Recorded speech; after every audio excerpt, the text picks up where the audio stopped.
CEIP, Casa Espírita Ilha de Paquetá, trazendo conhecimento através do decodificador Allan Kardec, consolando corações, mostrando o caminho do aprimoramento moral, despertando o espírito imortal em cada um de nós através da doutrina espírita, concedendo o pão do espírito que nos fortalece, dando sentido à vida.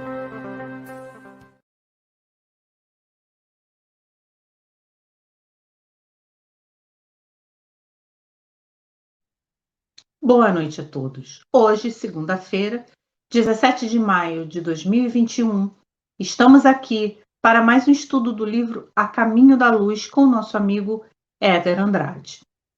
Estudaremos o capítulo 8, intitulado A China Milenar. Aos que não me conhecem, eu sou Luciana, colaboradora da Casa Espírita Ilha de Paquetá. Gostaria de lembrar que esse estudo não tem um caráter acadêmico, mas sim religioso e doutrinário. Baseado na psicografia de Francisco Xavier, pelo espírito de Emmanuel, materializada no livro A Caminho da Luz. Sendo assim, nosso estudo não segue normas da ABNT, por não se tratar de um estudo acadêmico. Agora vamos à nossa prece de abertura. Querido amigo Jesus, que você ampare o nosso amigo Éder Andrade mais esse estudo, ampare a cada um de nós nesse dia, que esses ensinamentos possam, meu querido mestre, nos auxiliar nos nossos conhecimentos, na nossa prática cotidiana, mas principalmente na nossa transformação e na nossa evolução. Ajudai o nosso amigo Éder Andrade, inspira a ele os conhecimentos necessários que precisa transmitir e também a nós, para que podemos introjetar aquilo que nos for ensinado. Agradecemos a oportunidade de estar aqui e pedimos a Falange de Ismael que rogue pelo nosso país. Rogue para que nós consigamos passar com fé e força por essa prova do Covid. Que assim seja. Se vocês estão gostando do nosso trabalho, se inscrevam no nosso canal, dê seu like. Isso é muito importante para a visibilidade das nossas ações, que realizamos com muito amor para todos vocês. Agora é com você, Éder Andrade. Bom estudo. Prezados amigos, meu nome é Éder Andrade, sou do Centro Espírita Consolador Comunidade Espírita Cristã e juntamente com o companheiro Ricardo, da Casa Eurípides Barçanufo, estamos aqui nessa parceria para apresentar àqueles que assim desejarem assistir um estudo sobre a obra A Caminho da Luz. Hoje nós falaremos do 8º capítulo do livro, na verdade, a 9ª apresentação, porque nós fizemos uma introdução, e vamos falar sobre a China milenar. Agora, antes de entrarmos propriamente no estudo dos capítulos ou dos subitens que Emmanuel especifica sobre a China milenar, é interessante colocar para todos a grande importância do estudo de esclarecimento.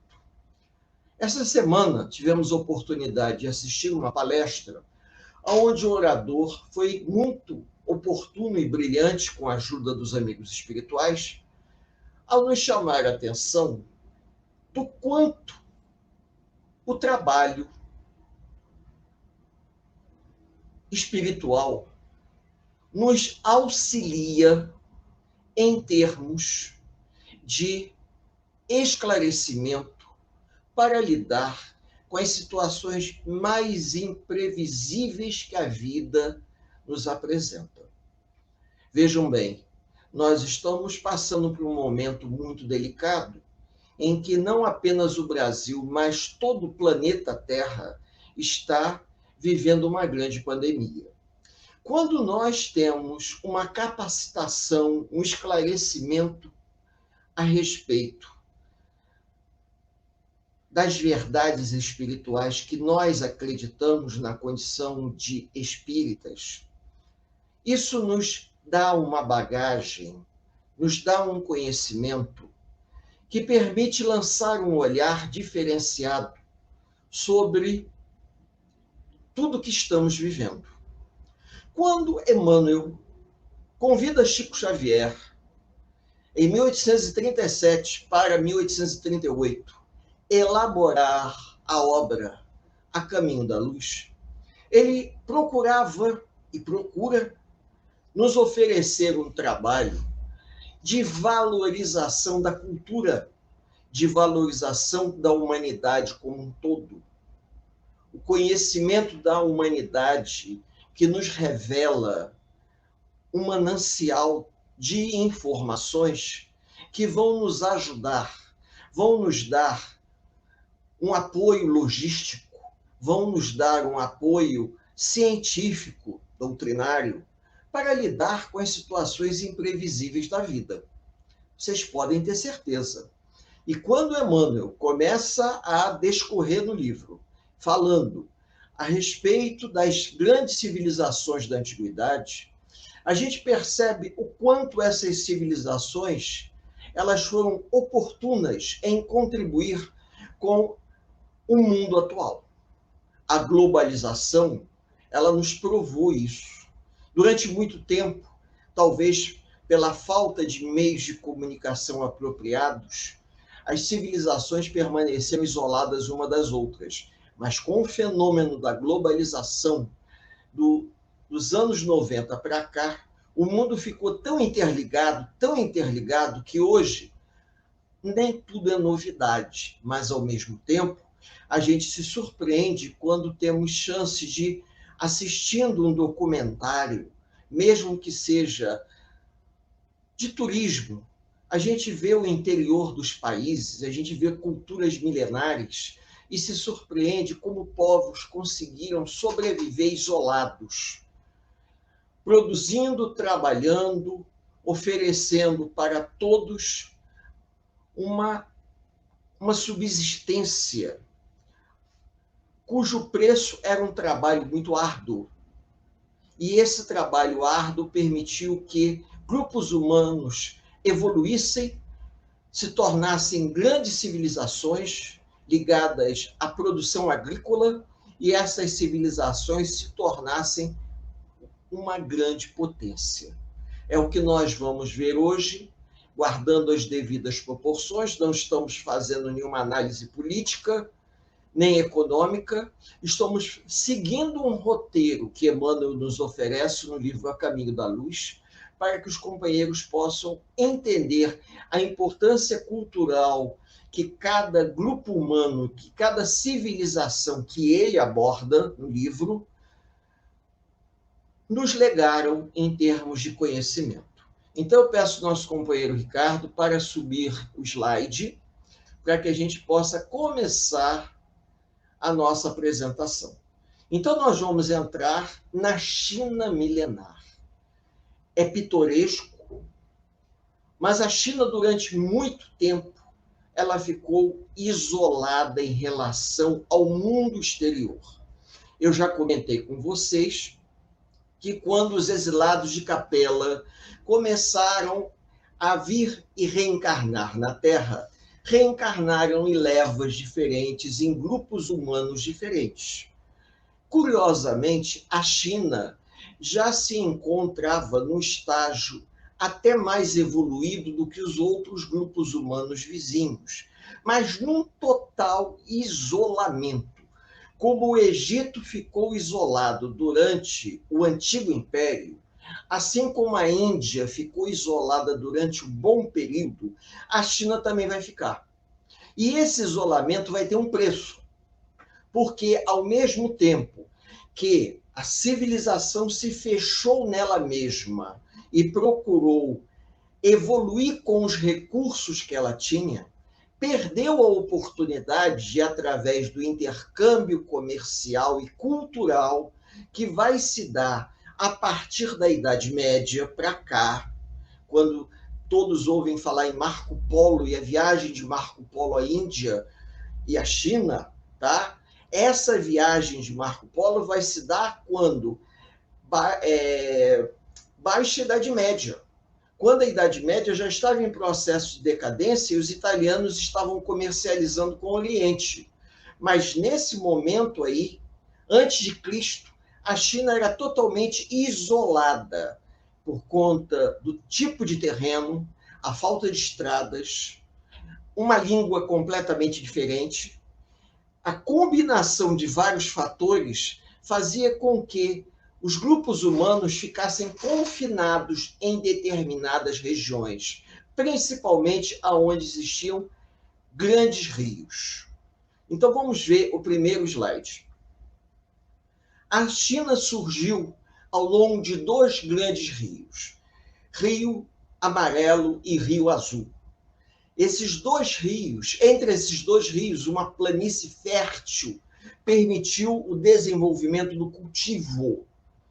E os chineses, desde a antiguidade, bem remota, eles tiveram uma preocupação muito grande de isolamento, porque eles eram atacados por povos vindos do norte.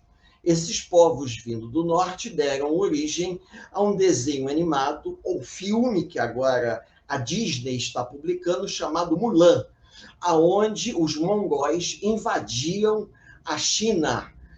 E a muralha da China, que nós temos aí uma foto, ela mostra perfeitamente a preocupação dos chineses em construir uma muralha para dificultar a penetração dos mongóis no norte da China. Aconteceu um fato muito pitoresco no final dos anos 60 para os anos 70, que quando os astronautas estavam naquele projeto Apollo, os astronautas fotografaram a Terra de diversos ângulos. E entre uma das fotografias acharam uma coisa muito estranha.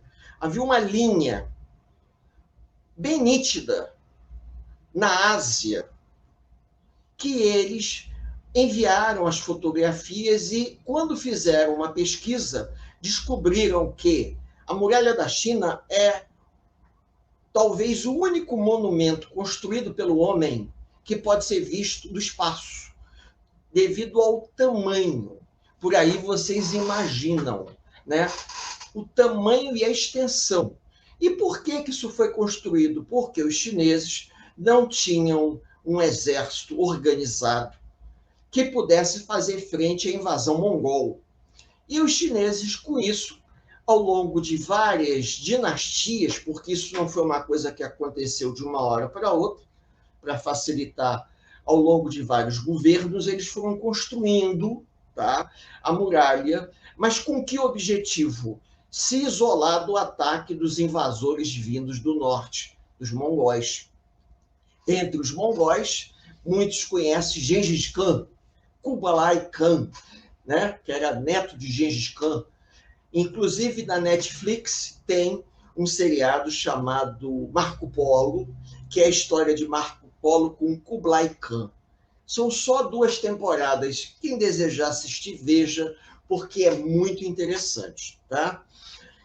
Vejam, isso tudo nos mostra uma China confinada a um isolamento muito grande, vivendo em condições bastante atrasadas, já numa forma de organização mais avançada, quando recebe os primeiros exilados vindos de outro orbe. Mas acontece que, devido ao isolamento e talvez medo de lidar com o estrangeiro, que era visto muitas das vezes como um indivíduo sujo, impuro, pelos costumes serem diferentes. Só para vocês terem uma ideia, os chineses eram extremamente limpos, ferviam a água antes de beber. Já o europeu, isso mais adiante, o europeu não tomava banho todo dia. E havia uma série de doenças que se espalhavam pela Europa pelo fato de não ferverem a água. Então, os chineses já tinham, dentro da sua cultura milenar, conhecimento científico que eles utilizavam para sobreviver diante das grandes catástrofes. E uma das grandes catástrofes era a guerra, porque os chineses, eles viviam entre as margens desses dois grandes rios e produziam bastante alimento, produziam arroz em grande quantidade. E os mongóis, que eram nômades das estepes do norte, atacavam os chineses, que eram agricultores. Apesar deles possuírem um exército, o número de chineses serem grande, eles não eram tão organizados militarmente, isso no início da história, quanto os mongóis. Tá? Só para que a gente possa ter mais ou menos uma ideia em termos de organização. Ricardo, passa aí para a gente outro slide. Bom, os chineses, devido ao isolamento, eles ficaram muito tempo confinados, como eu disse a vocês, à região de origem. E com isso nós vamos ter uma cristalização das ideias. Eu diria que a Índia também teve uma cristalização, isso nós já vimos. Por quê? Porque pelo fato de ficarem tão confinados, eles não recebiam ideias vindas de fora. E eles tiveram que desenvolver por eles mesmos uma série de coisas necessárias à sua sobrevivência. Assim como eu falei que no Netflix tem esse filme sobre Marco Polo, com 2 temporadas, mas não é documentário não, é um filme. E existe um documentário falando sobre a China, sobre hábitos alimentares. E vocês, aqueles que tiverem a oportunidade de ver, vão ficar impressionados, porque a maneira deles lidarem com a natureza, a gente vê que aquele filme foi um filme de propaganda do governo. Pela forma com que o filme está organizado, a gente percebe claramente que é um filme de turismo, mas é um filme muito bonitinho, é um filme muito interessante para você ver. Eles mostram a população, o camponês, vivendo de uma maneira bem simples, e como o camponês sobrevive. Então, a gente vê que determinadas estruturas, elas passaram de geração a geração, e da mesma forma como eles faziam há 500 anos atrás, eles continuam fazendo hoje. As técnicas de fazer macarrão de arroz, as técnicas deles produzirem determinados alimentos em contato com a natureza de uma forma bastante primitiva, se a gente pode dizer assim, tá? Onde você vê claramente que a globalização não chegou totalmente. Não existem aparelhos eletrônicos, não existem aparelhos elétricos. As pessoas têm que improvisar. É como se nós estivéssemos indo ao interior do Brasil, numa época em que não existia luz elétrica e as pessoas tinham que usar aquilo que elas tinham, aquilo que elas sabiam que os seus avós, seus bisavós haviam ensinado. É interessante mostrar que essa cultura milenar, que ela vem aos pouquinhos chegando até os dias de hoje, ela tem um peso de contribuição imenso, porque foram os chineses que ensinaram os italianos a fazer macarrão. Marco Polo, segundo contam, é que levou o macarrão para a China, da China para a Itália. Os italianos aprenderam a fazer macarrão com os chineses. Só que os italianos, eles não faziam macarrão de arroz. E os chineses fazem até hoje. Amassam o arroz, fazem a massa e fazem o macarrão de arroz. Cozinham e fica... É muito interessante, porque é um macarrão branco. A gente encontra nessas lojas de produto importado os macarrões branquinhos que são importados da China. Bom, aí vocês podem até me perguntar, e Emmanuel, mostrando isso para a gente, essa questão da cristalização das ideias, aonde que ele está querendo chegar? Que existe uma grandeza cultural imensa em cada civilização. Assim como nós vimos Egito, assim como nós vimos Índia, Assim como nós vimos os hebreus, assim como nós vimos as famílias indo-europeias, agora nós estamos vendo a China. Uma cultura muito grande que às vezes acaba se perdendo por uma falta, digamos, de transferência de informação de geração a geração. Quando ocorreu o processo de globalização nos anos 90 para cá, e o mundo passou a ficar globalizado, e hoje pela internet a gente consegue comprar com facilidade um eletrônico, como eu já tive a oportunidade de comprar uma webcam na China. E acompanhei o passo a passo entre a fábrica, o aeroporto, a chegada do Brasil e a vinda para cá. A gente também pode comprar outras coisas. Dependendo da quantidade, você compra e não incide um pagamento de imposto, até porque são coisas de pequeno vulto. Então a gente para e pensa assim, puxa, eu nunca imaginei a possibilidade de comprar uma coisa que eu vi em outro país por intermédio da internet. E hoje a gente se surpreende quando você tem a chance de entrar, por exemplo, na época da Black Friday, você poder comprar coisas de outros países e eles mandam, e você recebe.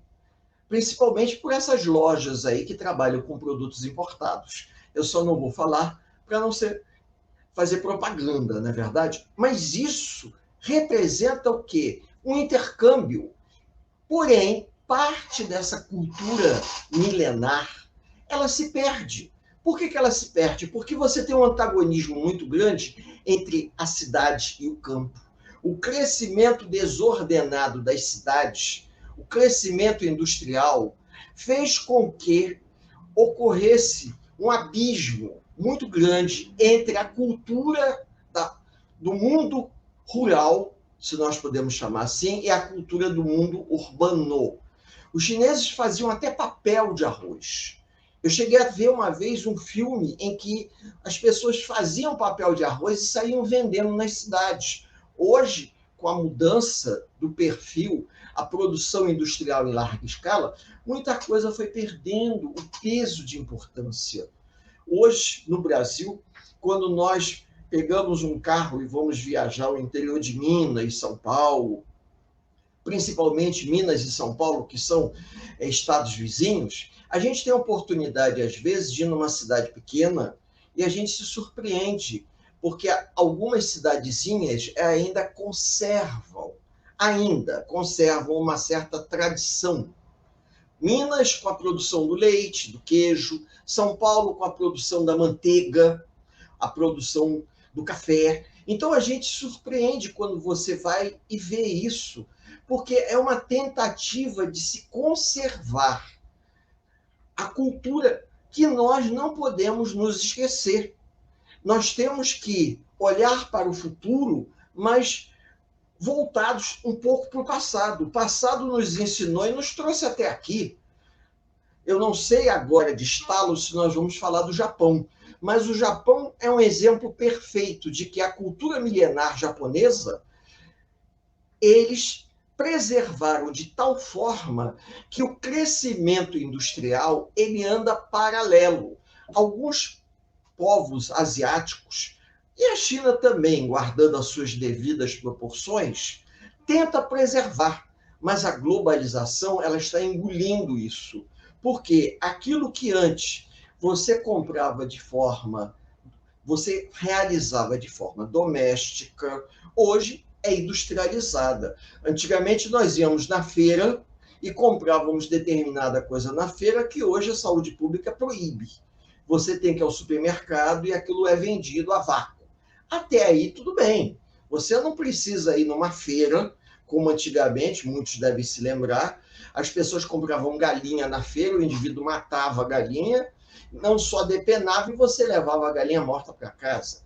Hoje a saúde pública proíbe isso. Então você vai no supermercado, você já encontra a galinha morta, você pode comprar só as partes do frango, né? Já vem todos eles embalados, às vezes, dependendo da firma que produza, você já encontra filezinho de frango. Você não precisa desse ritual de chegar na feira e escolher a galinha e mandar o cara matar, como os antigos abatedouros de animais que existiam em todos os bairros do Rio de Janeiro.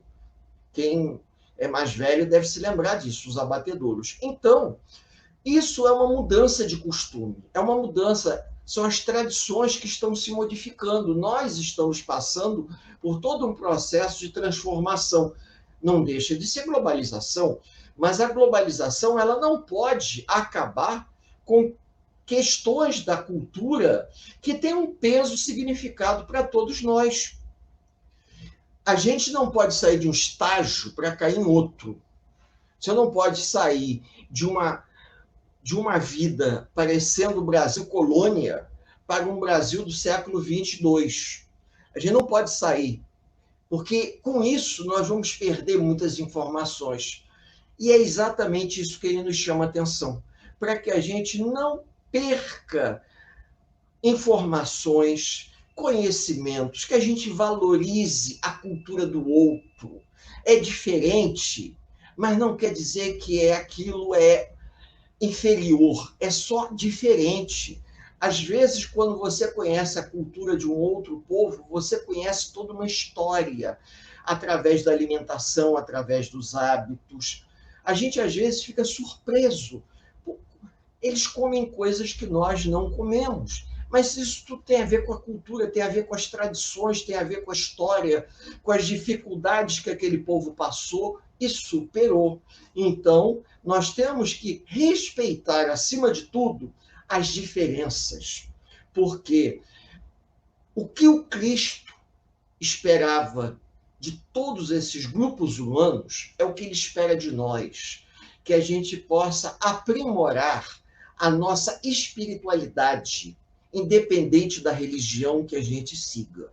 A espiritualidade vai nos colocar num patamar de perceber que, independente de eu ser budista ou católico, eu vou exercitar a prática do amor, da caridade, ajudando aqueles que precisam. A gente, às vezes, precisa perceber que a missão do Cristo, junto com esses grupos humanos que vieram de Capela, que tentaram alavancar as civilizações da antiguidade, não era para formar grandes religiões, que a gente vai ver no próximo capítulo. Grandes religiões que atravessaram a história. Não. Era, sim, para que o homem desenvolvesse uma espiritualidade por intermédio da religião. Então, com isso, o isolamento, às vezes, quando ele é muito grande, nem sempre ele é positivo. Ele conserva hábitos e costumes. Mas, às vezes, nós precisamos de uma pitada de informações vindas de fora para dar um sabor diferente a toda uma estrutura de vida. Haja vista que o Brasil é uma coxa de retalho, aonde quem conhece São Paulo é como se nós estivéssemos viajando sem sair do país. Principalmente no bairro da Liberdade, onde nós vamos ali, o nome já diz bairro da Liberdade, onde nós vamos encontrar lojas onde as pessoas falam japonês, chinês, e você se surpreende, porque você vê uma infinidade de coisas, algumas que você nem sabe para que servem, mas são vendidas ali e as pessoas comprando. É algo fantástico, porque a gente fica assim, tendo uma sensação que está fora do país, pela variedade de coisas, de objetos, que nos surpreende, que nos fascina. É isso que é o ponto principal. Eu estava tentando imaginar a palavra. Nos fascina. Porém, quando os povos se isolam demasiadamente, eles se cristalizam. E nós precisamos ter contato com outras culturas até para que a gente possa se abrir. Haja vista também que quando os portugueses chegaram no Brasil, eles encontraram grupos humanos vivendo de forma primitiva, os indígenas. E depois eles vieram a trazer os africanos para cá para trabalharem na condição de escravos. Então nós tivemos 3 ramos, 3 etnias o branco, o negro e o índio. Essas três etnias misturadas formaram o tronco principal da nossa cultura. E com a presença desses outros grupos humanos, nós vamos aí tendo uma coxa de retalho fantástica. Nessa coxa de retalho, nós temos um pouquinho de cada coisa. Por isso que às vezes, eu gosto de São Paulo, porque em São Paulo você encontra de tudo um pouco. Da mesma forma que você vai encontrar, por exemplo, uma comida chinesa, você vai encontrar comida tailandesa, comida coreana, comida japonesa, comida mongol, até mongol eu já tive chance de ver. Então a gente se surpreende com a diversidade. E quando é possível conviver com as diversidades, a gente só tem a aprender. Porque realmente nos engrandece. Por isso que houve um lado negativo, tanto para a China milenar como para a Índia milenar, devido ao confinamento. Durante muito tempo, eles ficaram confinados neles mesmos, isolados, vivendo numa verdadeira bolha, que vai ser só rompida em plena Idade Média, na época que as caravanas cruzavam as planícies da Pérsia, indo em direção à Índia e chegando até a China, é que entraram em contato e trouxeram para o Ocidente os produtos exóticos, como a porcelana, a seda, e tantas coisas, a lacra, perfumes, como, por exemplo, um dos mais comuns que a gente vê, almíscar, e tantos outros, que se eu for pensar aqui, vai vindo e a gente vai se surpreendendo. Temperos também, da Índia. Tudo isso eles nos ofereceram através do comércio, mas esse comércio foi muito demorado. Por quê?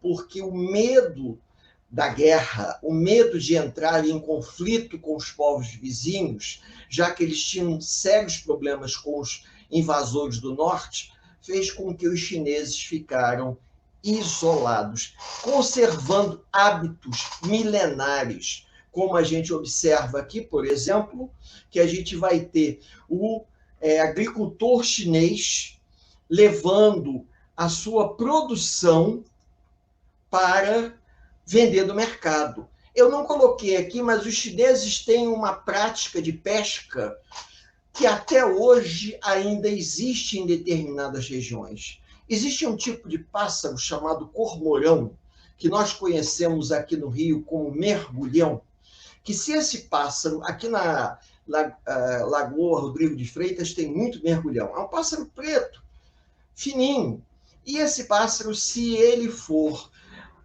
a pessoa chocar o ovo e assim que abrir a casca do ovo, o pássaro vê o indivíduo, o pássaro se apega ao indivíduo de tal maneira que fica domesticado. E os chineses domesticam esses pássaros para pescar, de uma forma muito primitiva a pesca.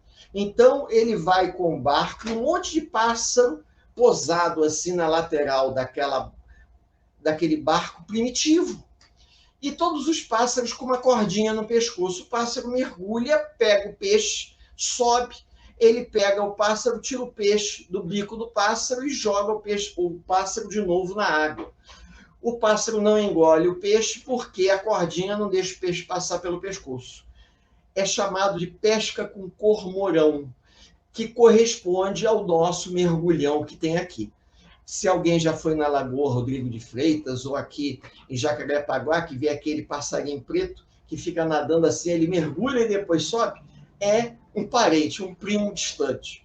Então, essas técnicas, elas são curiosas porque parece que aquilo foi passado de geração a geração. O indivíduo não evolui. Por que não pesca com rede? Porque aquilo é uma coisa milenar, é uma cultura que é passada oralmente, de pai para filho. E isso é reflexo de quê? De uma cristalização, eles não evoluem. Em alguns lugares, existem bolsões de miséria, que é reflexo da cristalização de antigas ideias que não foram superadas por causa do isolamento. Eu já tive a oportunidade de assistir alguns filmes de grandes cineastas chineses que mostram o confinamento das pessoas em determinadas regiões. Um filme chamado Nenhum a Menos, muito interessante, que a grande diferença que existe entre o campo e a cidade. Vamos passar para outro slide, para dar tempo da gente falar pelo menos um pouquinho de cada um. Agora nós vamos falar sobre um personagem muito antigo na história da China, mas muito antigo, que, segundo se sabe, ele foi o responsável por fazer o Xing, vejam bem, chamado de Forri, mas também a gente pode encontrar o nome dele escrito de forma diferente, tá? A gente vai encontrar como Forri, mas se procurarem poderão encontrar sob outras formas também, por conta da escrita primitiva. E ele vai ser um dos sábios mais antigos. Sábios esses que, segundo Emmanuel, já eram enviados pelo Cristo para transmitirem aos grupos humanos formas de pensamento mais espiritualizadas. Por quê? Porque devido ao confinamento da China, ficava difícil receber ideias vindas de fora. Porque quando você tem um grande intercâmbio, você recebe muita coisa de fora. Mas quando você não tem intercâmbio, você tem um isolamento, o que acontece? O indivíduo, ou ele se aprimora através dos conceitos que ele desenvolve, das ciências religiosas que ele vai desenvolver, ou ele vai ter que ser iluminado pela espiritualidade para poder se aprimorar. Então, pelo que a gente percebe e pelo que está no subitem de Emmanuel, um espírito elevado que reencarna para poder auxiliar em termos de cultura, de filosofia, para abrir campo para dois muito conhecidos pensadores chineses. Forri, eu sei que muitos não devem saber, um ou outro, mas os próximos, do próximo slide, vocês vão saber quem é. Vamos lá, Ricardo. Passando. Confúcio e Lao Tse. Confúcio e Lao Tse, todo mundo já ouviu falar. Tá? E nós temos aqui os pensamentos de Confúcio e de Lao Tse, só para que vocês possam ter ideia. Há 3 métodos para ganhar sabedoria. Primeiro, pela reflexão, que é a mais nobre, seguindo por imitação, que é mais fácil, e o terceiro, por experiência, que é a mais amargo. Vejam bem, Confúcio, que é o primeiro, tá? Já refletia isso, mas muito antes de Cristo. E Lao Tse também. Pensadores que vão influenciar na cultura. Se você está deprimido, você está vivendo no passado. Olha só, se você está ansioso, você está vivendo no futuro. Se você está em paz, você está vivendo no momento presente. Então, o pensamento de Lao Tse, que surgiu muito antes de Cristo, nunca foi tão atual para o momento que nós estamos vivendo. Eu botei aqui até de propósito, para quando vocês verem, pararem o vídeo e poderem anotar e pesquisar. Vejam, se eles eram tão isolados assim, como é que eles desenvolveram, aprimoraram uma filosofia religiosa? Porque espíritos evoluídos que reencarnaram para dar uma direção ao povo, até devido ao isolamento que o povo vivia. Como eu disse a vocês, se nós entrarmos na Netflix e formos procurar sobre experiências alimentares, ou uma coisa assim, o nome, o título, vocês vão ficar surpresos com o que se faz no interior da China em termos positivos. Mas você vê que o indivíduo trabalha e produz de uma forma tão artesanal, sem nenhuma ferramenta. Eles constroem as ferramentas.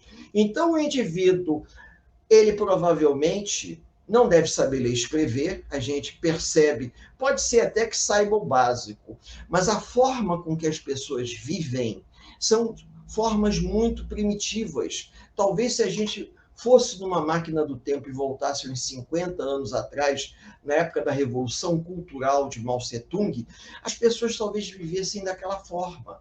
O isolamento preservou eles de forma a viverem como se fosse numa bolha, isolados em relação ao mundo. Porque em quase todos os vídeos que eu não vi televisão, não vi rádio, tinha carro, para eles levarem a produção até a cidade para vender. Mas aqueles que viviam no campo, eles não faziam um contato, eles viviam de uma forma bastante primitiva. Eu não sei, eu estou usando a palavra primitiva, mas eu não sei se nós teremos uma palavra mais apropriada, de acordo com as tradições, talvez, porque quando a gente fala em primitivo, dá a impressão que nós estamos desmerecendo, mas não é. Vocês já devem ter visto que todos esses grupos asiáticos, quando vêm para aqui para o Brasil, eles têm uma tendência a se agruparem em, digamos assim, núcleos, onde eles falam no mesmo idioma, eles comercializam entre eles vivem em grupo. Dessa forma, há uma preservação da cultura. Eles preservam algumas tradições, talvez até com uma tentativa de evitar a degeneração da sua história.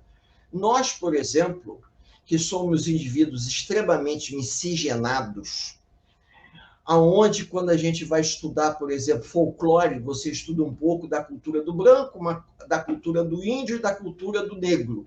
Você estuda tudo misturado, porque a cultura do nosso país ela foi construída através da mistura do branco invasor, do índio que vivia aqui nas terras e foi escravizado, e do africano que veio para cá na condição de escravo. Então, o branco colonizador escravizou esses dois povos e vai impor um modelo cultural, mas vai assimilar também. Então, nós temos uma miscigenação, uma mistura de culturas que a gente não pode deixar de lado. E, nesse caso, quando esses filósofos convidam as pessoas a uma forma de pensamento, e a gente lê, por exemplo, a passagem de Lao Tse, que é extremamente oportuna e atual, a gente para e pensa, um pensador que nos deixou uma ideia, provavelmente há 4.000 anos, 3.000 anos atrás. E esse pensamento, ele tem uma contemporaneidade tão grande, provavelmente é um espírito evoluído, que reencarnou na condição de missionário para poder dar um norte àquela civilização que vivia tão confinada nela mesma que não conseguia sair do lugar. Era necessário, às vezes, a infiltração de estrangeiros, mas não com o intuito de desmantelar a civilização, mas com o intuito de oferecer ideias diferentes. Porque o japonês, ele vai assimilar a cultura ocidental de forma a aproveitar a cultura ocidental de acordo com o seu interesse. E a gente vê ainda hoje, quando a gente assiste esses programas, que existe uma tendência de ocidentalização nos países asiáticos. E essa tendência de ocidentalização está na maneira de vestir, na maneira de cortar o cabelo. Inclusive, eu me lembro de uma passagem onde era um momento chique em que as mulheres estavam fazendo plástica nos olhos para tirar aquele formato amendoado dos olhos para se parecer com as mulheres ocidentais. Essa é a influência cultural negativa, aonde o indivíduo ele pode curtir isso, mas ele não precisa copiar a esse ponto. A quantidade de casas que vendem comidas exóticas aqui no Brasil, vindas da Ásia, é grande, mas isso não vai fazer com que a gente coma aquilo todo dia, não é verdade? Os fast foods da vida, eles estão bombando com esse negócio da pandemia, principalmente comida chinesa, né? Então a gente vai comer, mas não quer dizer que vai comer todo dia. Então, essa interação vai depender muito de cada um de nós. É saber ter uma noção de limite. E quando esses pensadores da antiguidade legaram para aquele povo formas de pensamento, é que já estavam prevendo a grande dificuldade que eles passariam para superar os problemas resultantes do confinamento. Tá? Isso é uma coisa importante, até mesmo uma espécie de xenofobismo, onde eles não querem ter contato com os estrangeiros, porque consideram o estrangeiro um indivíduo sujo, por conta da diferença de hábitos e costumes. Vamos passar para outro slide aí. Então, vejam, a questão da religiosidade. A questão da religiosidade e a religião é uma coisa um pouco difícil de ser entendida, porque a religião é uma ferramenta em que o homem, ferramenta essa que vai auxiliar o homem para que ele possa desenvolver a sua religiosidade. Mas ele não vai se tornar escravo da religião. Então, ao mesmo caso, o nirvana está para os orientais, como, digamos, nosso lar, guardando as devidas proporções, estaria para os espíritas, guardando as devidas proporções. Mas isso não quer dizer que, pelo simples fato de eu ser espírita, eu vou para nosso lar, não é verdade? A religião, ela vai apresentar uma série de princípios que vão nortear o homem para que ele possa se modificar, para que ele possa promover a sua reforma íntima. E dentro dessa reforma íntima, ele vai desenvolver uma sensibilidade, uma religiosidade. Então, a religião é um meio pelo qual o homem utiliza para aprimorar conceitos e percepções. Ele pode até desenvolver isso sem uma religião. Mas como nós estamos aqui utilizando o que Emmanuel nos mostra, o objetivo é que a pessoa saiba tirar o melhor proveito da religião, sem se tornar escravo da religião. Saber utilizar a religião da melhor forma possível. Nós temos que nos modificar sem o exagero do ritualismo. Independente da quantidade de incensos que eu acenda, independente da quantidade de mantras que eu diga, independente da quantidade de rezas que eu faça, eu tenho que botar em prática, na minha vida pessoal, aquilo que eu estou recebendo. Não é por uma mera repetição, embora a gente respeite a maneira das pessoas pensarem, e eu já tive chance de ver em alguns filmes que mostram determinadas regiões que o indivíduo tem que bater em não sei quantos sinos para que ele possa ter seu pedido atendido.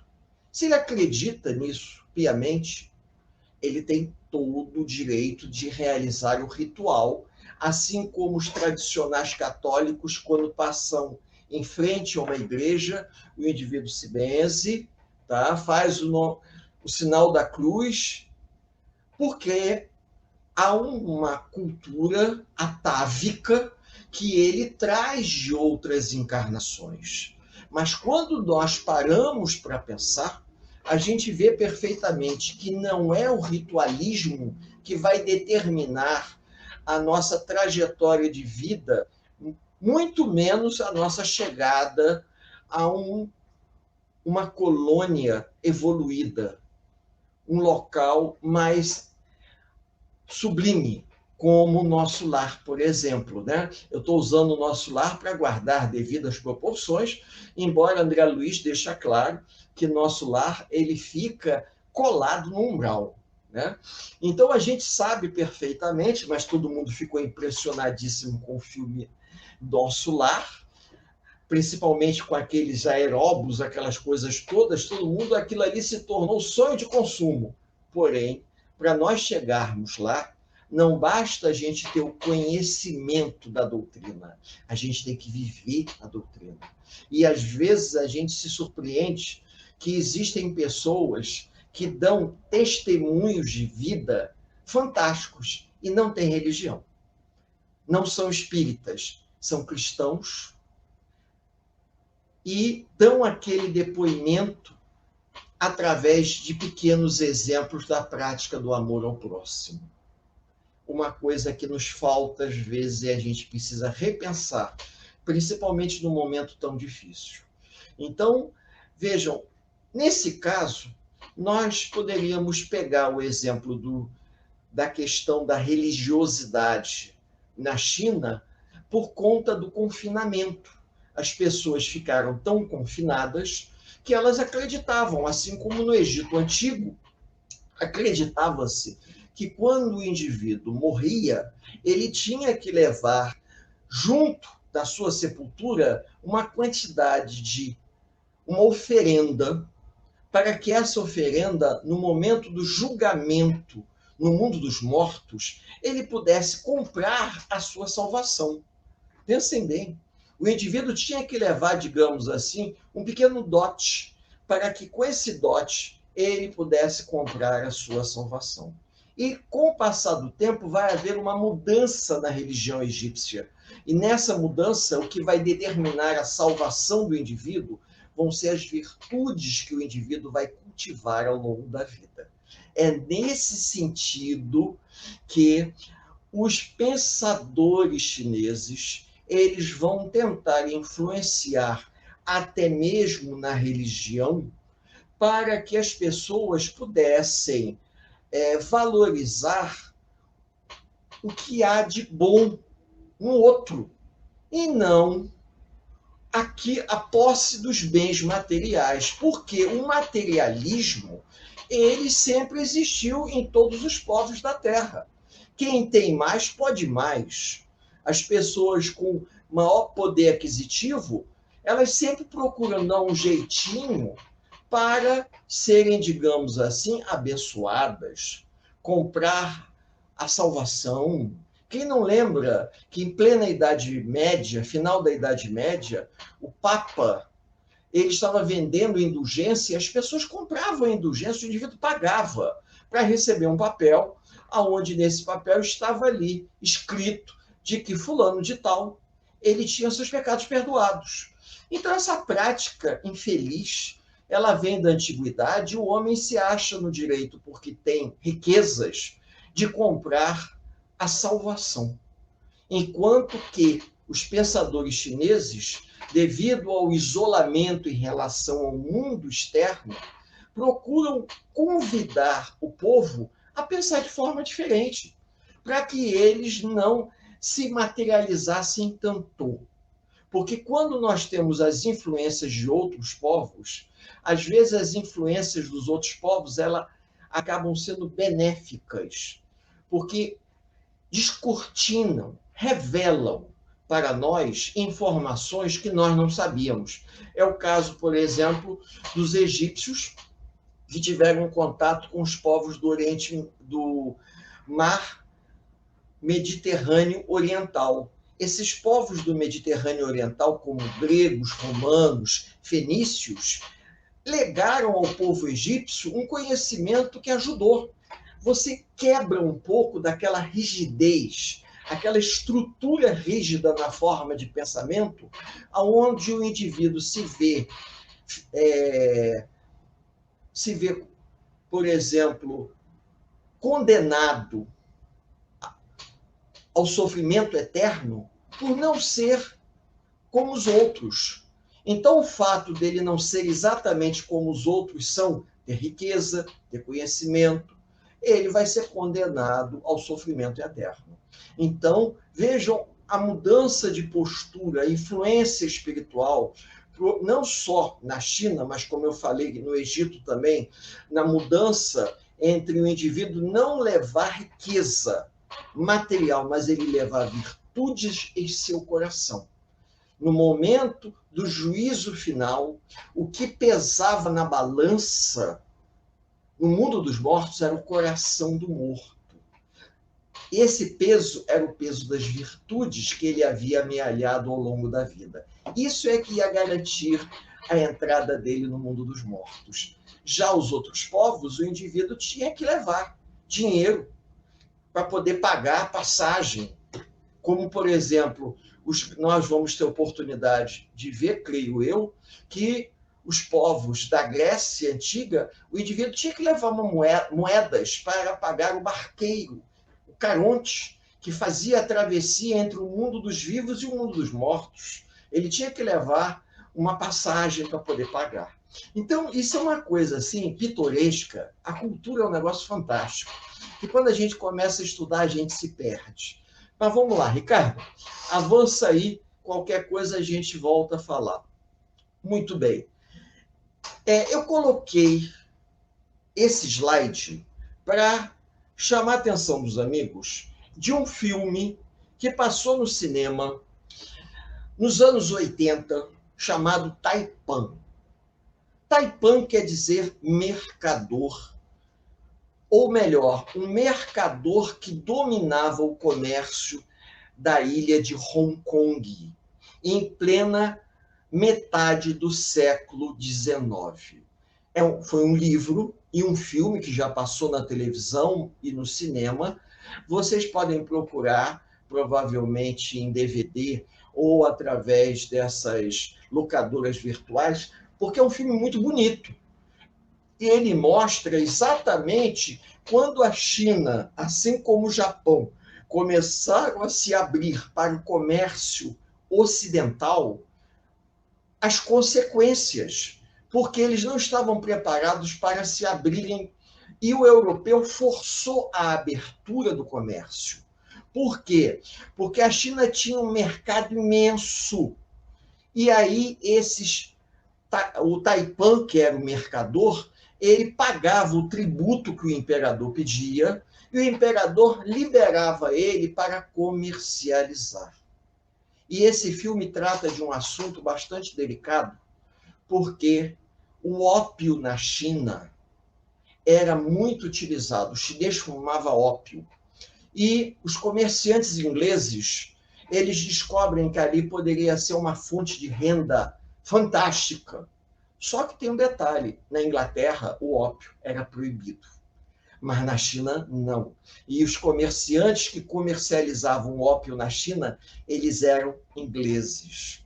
E esse filme ele gira em torno exatamente dessa questão, da abertura do comércio e das diferenças culturais entre a China e o Ocidente. Não vale a pena entrar no mérito, tá? É um romance, tem fundo de verdade.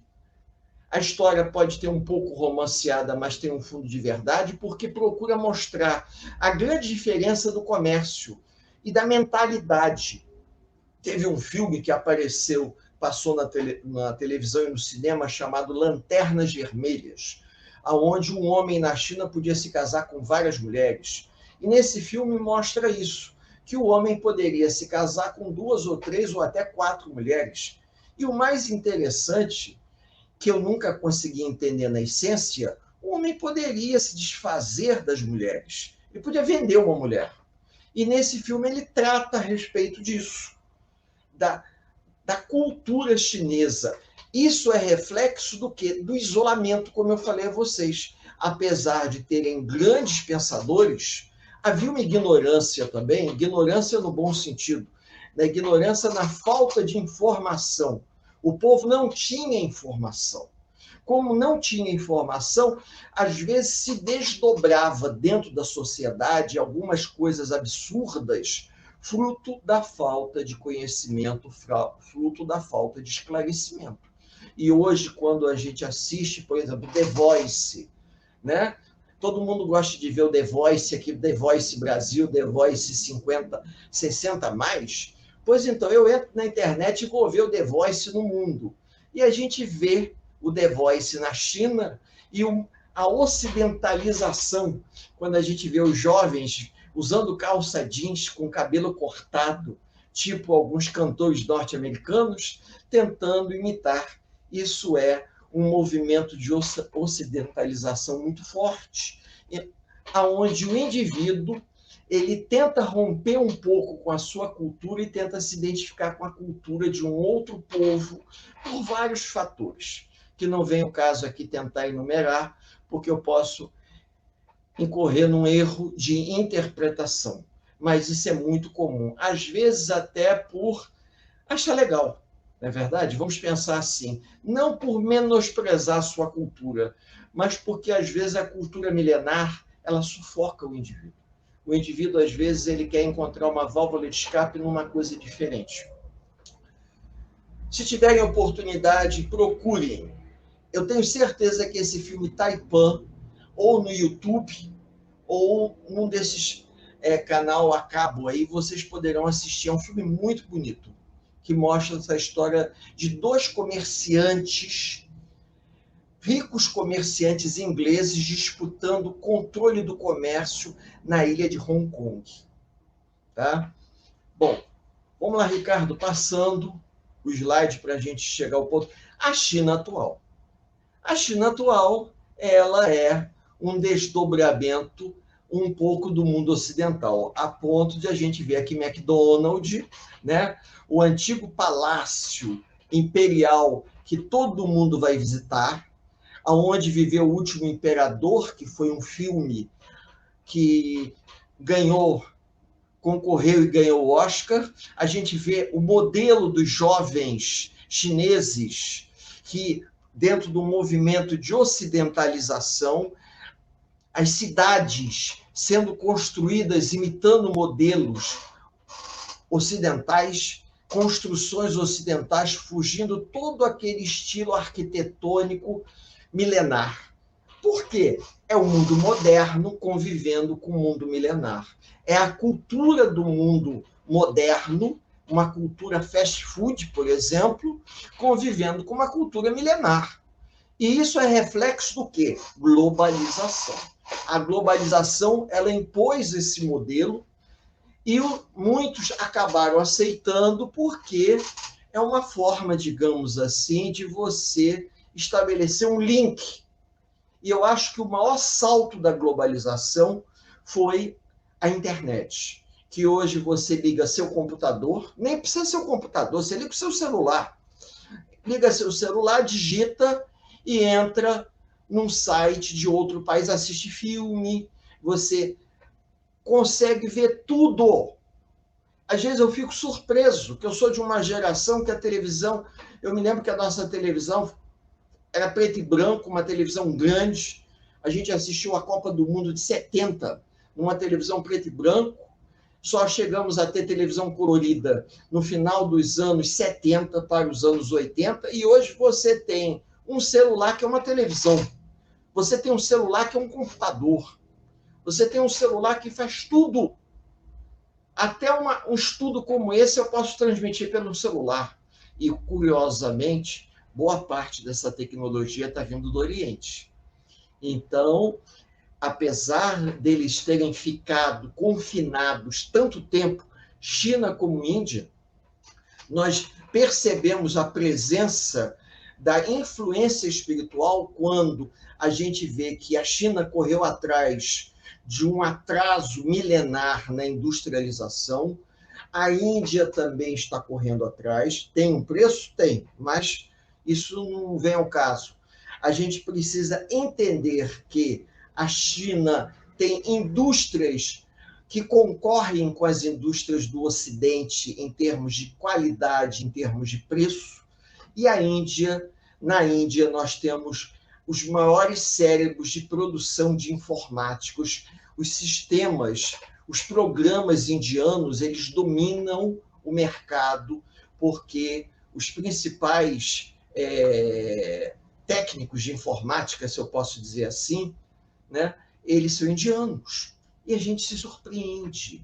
Como que a Índia, com todo um conhecimento desse, tem uma população que vive abaixo da linha da miséria, não é verdade? Isso a gente está vendo na televisão. A China está tentando consertar isso, mas são populações imensas, que para poder contrabalançar é difícil. Ter um controle de produção de alimento, atender, nós temos 2 Chinas e 2 Índias, se a gente pode dizer. Aquela que a gente vê na mídia e aquela que fica no campo. São as 2 grandes diferenças. Tentar manter um equilíbrio aí é uma coisa complicada, até devido à grande quantidade de pessoas. Ricardo, passa aí para a gente. Nós estamos já em processo de finalização. Bom, a edificação do Evangelho. A edificação do Evangelho na China foi uma coisa meio complicada. Os missionários católicos tentaram levar para o Oriente o catolicismo, mas a influência milenar da cultura budista e de outras culturas dificultam a entrada, embora existam alguns lugares aonde o catolicismo conseguiu se estabelecer na Ásia. O Papa mesmo já esteve lá, já rezou missa. Agora, há uma certa resistência. Por quê? Porque eles ficaram muito tempo isolados. O isolamento fez com que os povos do Oriente eles tivessem uma religião muito solidificada. Quando o catolicismo ele se expandiu através do movimento da catequese, principalmente com as reformas religiosas que a Igreja Católica promoveu após o surgimento de Lutero, isso século XVI para cá. Então, os movimentos religiosos, os padres que foram em missões, eles encontraram uma dificuldade muito grande para poder levar o evangelho. Mas, de uma certa forma, o evangelho acabou chegando lá de maneira acanhada, até porque, dentro da visão que o Cristo esperava desses povos, é que a religião ela fosse uma alavanca para o indivíduo desenvolver a religiosidade. E nem sempre isso acontece. Pelo que Emmanuel nos coloca para a gente pensar a respeito, ainda vai demorar um pouquinho para que o evangelho, de acordo com o que nós entendemos, ele seja aplicado por uma questão cultural, por uma questão milenar, por uma questão de confinamento. Esses povos acabaram desenvolvendo toda uma estrutura própria.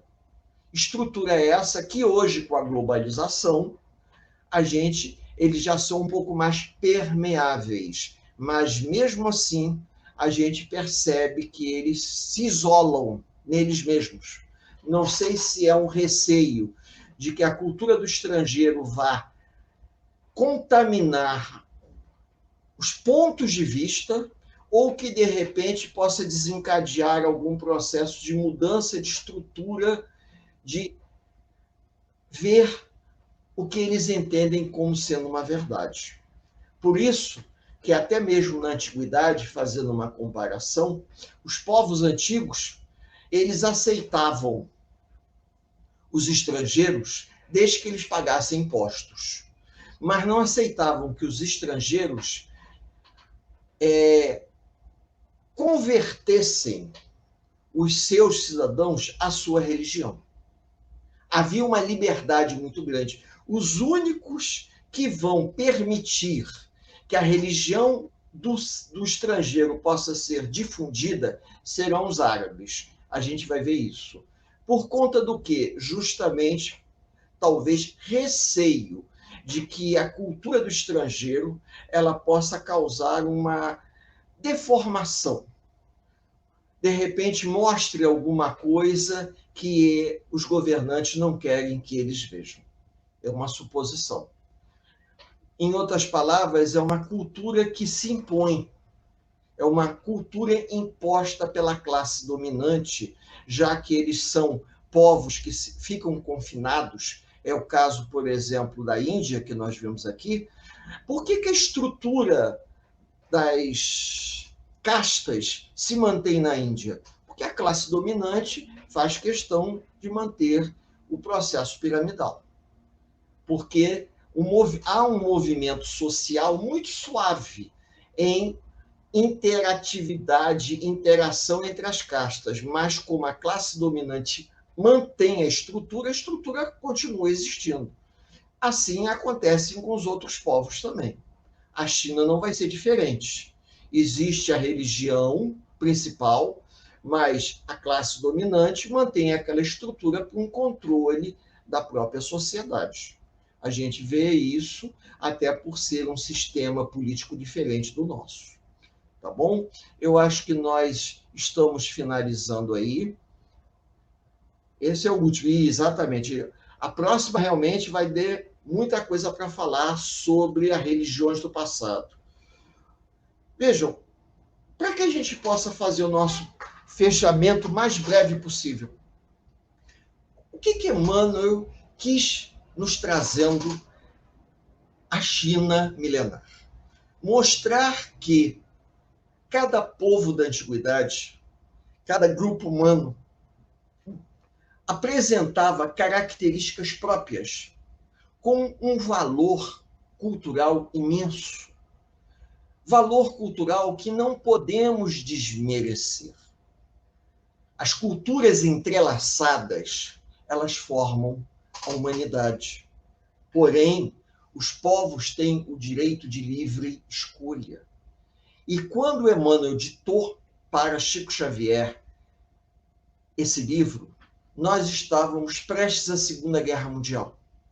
A China era dominada pelo Japão imperialista, que faz um estrago miserável numa parte da China, principalmente na cidade de Nanquim. Isso tudo serve para que a gente pare e pense que nós estamos aqui, de passagem, aprendendo, trocando conhecimento, mas que o homem é livre. O homem deve ser livre para fazer as suas escolhas, as escolhas que são melhor ou mais oportuna. A sociedade ela está em transição. Nós estamos numa sociedade em transição para o terceiro milênio e nós seremos responsáveis diretos por tudo aquilo que nós fizermos de positivo em auxiliar a todos aqueles que passam pelo nosso caminho.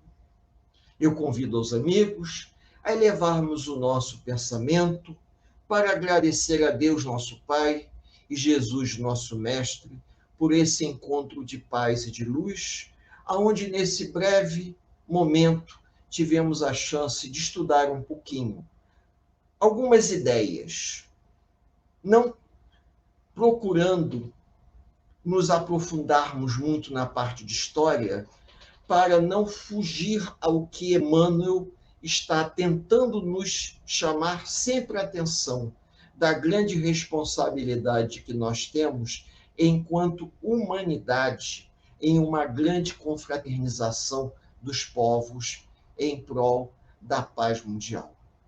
Que Jesus nos abençoe por hoje, agora e por todo sempre. Um bom final de noite para todos os amigos. Que assim seja. Agradecemos ao nosso amigo Éder Andrade por todo esse percurso de estudo no livro Caminho da Luz, que tem nos ajudado muito, nos esclarecido muito. E se você se interessou por esse estudo, estaremos juntos novamente daqui a 15 dias.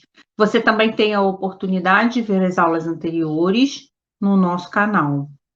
Muito obrigada pela sua participação. Muito obrigada, Éder, e a todos vocês. Um grande abraço. A Casa Espírita Ilha de Paquetá, CEIP, agradece a presença de todos. Deseja que tenhamos uma excelente noite de sono reparador, com descanso do corpo físico. E que nosso espírito possa emancipar-se em missão de trabalho no bem ou em estudos em esferas espirituais mais elevadas. Se você gosta do nosso trabalho, inscreva-se no canal, dê seu like e compartilhe com amigos para que mais e mais pessoas possam ter acesso à nossa doutrina consoladora. Divulgar o Espiritismo também é caridade. Fique com Deus e que a paz de Jesus vos guie.